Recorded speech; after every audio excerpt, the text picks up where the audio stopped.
You usually picture a dog just, waiting patiently at home, maybe taking a nap on the couch. Yeah, that's the dream scenario. But today's deep dive completely shatters that image. We're looking at some wild sources today, and point number 1 is how a dog sitting in absolute silence might actually be suffering from learning helplessness. Exactly. Their internal stress system has essentially flatlined. They've endured so much chronic panic that their adrenal glands just stop producing cortisol. So they just shut down completely. They do, yeah. It's wild. But before we get into the hidden psychology of dogs left alone, make sure to like and subscribe to the NiBi Media channel. Yeah, definitely do that. But going back to that silence, that's the ultimate trick, right? Oh, 100%. We walk in, nothing is destroyed, and we just assume they were fine the whole time. Right. But the camera data in our sources shows a literal physiological nightmare happening beneath the surface. So let's look at how this panic actually starts. I always compare a dog's anticipation of you leaving to the Sunday scaries. Oh, that's a really good way to put it. Dreading Monday while it's still the weekend. Exactly. But the sources mention they do this through something called backward chaining, meaning they work backward from the awful event, which is the door closing, and link it to the action right before it. Like putting on your shoes. Yeah, and then they link the shoes to grabbing the keys. Soon, just picking up the keys triggers the exact same terror as being left alone. The Sunday scaries analogy works perfectly for the buildup. But there's a key physiological difference once you actually leave. Our anxiety might eventually plateau. But for a dog, it cycles, doesn't it? Yes, exactly. The research shows an initial frantic phase of barking or scratching. Then they might stop making noise, but their heart rate remains dangerously high. It doesn't actually go down. No, not at all. Every 23 to 28 minutes, their brain triggers a new spike of distress. Pacing, whining, followed by exhaustion, and then another spike. Wait, so if picking up the keys kicks off that cycle, couldn't we just pick up our keys randomly throughout the day? Just grab them, sit on the couch, make the trigger meaningless? It seems like a clever hack, but looking at how dogs process fear, making departures unpredictable often backfires completely. Really? Why is that? Because the dog isn't afraid of the keys themselves. They are terrified of the uncertainty. By randomizing your cues, you aren't removing the fear of abandonment. You're just making their environment completely unpredictable. Right, which just heightens the terror. And that brings us to point number 2, debunking the common myths around separation anxiety. Since unpredictability makes them more terrified, it totally makes sense why we desperately look for quick fixes. Like getting a second dog. Yes.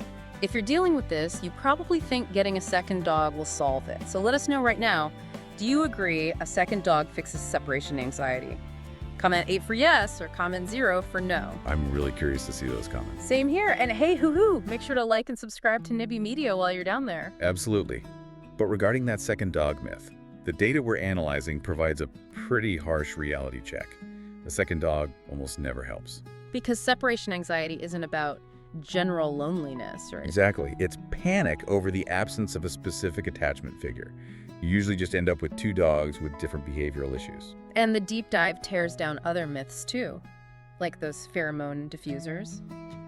The rigorous studies show they fail because they try to artificially mask a panic response with a scent. Right, rather than actually addressing the dog's core belief that they are in danger. But here is the part that stopped me in my tracks. The anxiety isn't just about us leaving, it's about us coming back.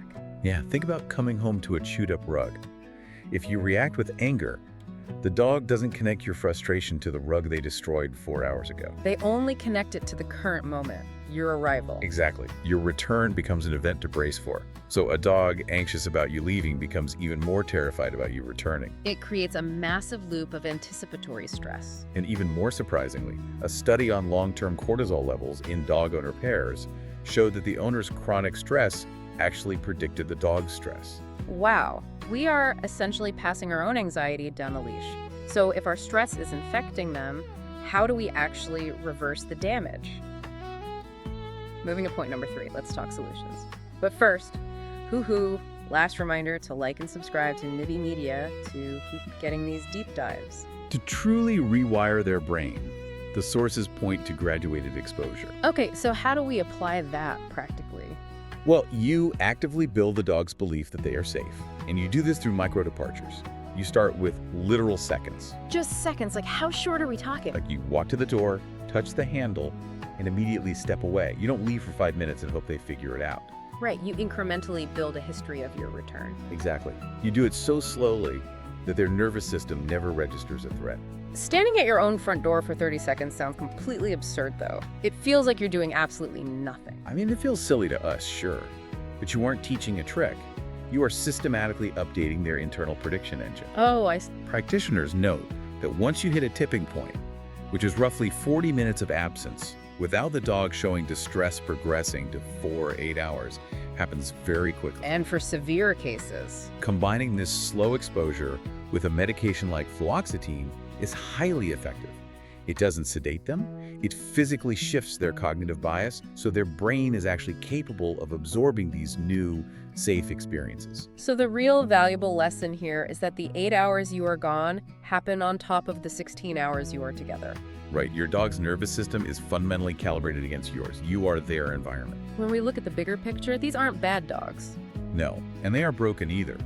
They just need a structured, scientifically sound way to learn that the door opening and the door closing are the exact same safe event. Just in a different order.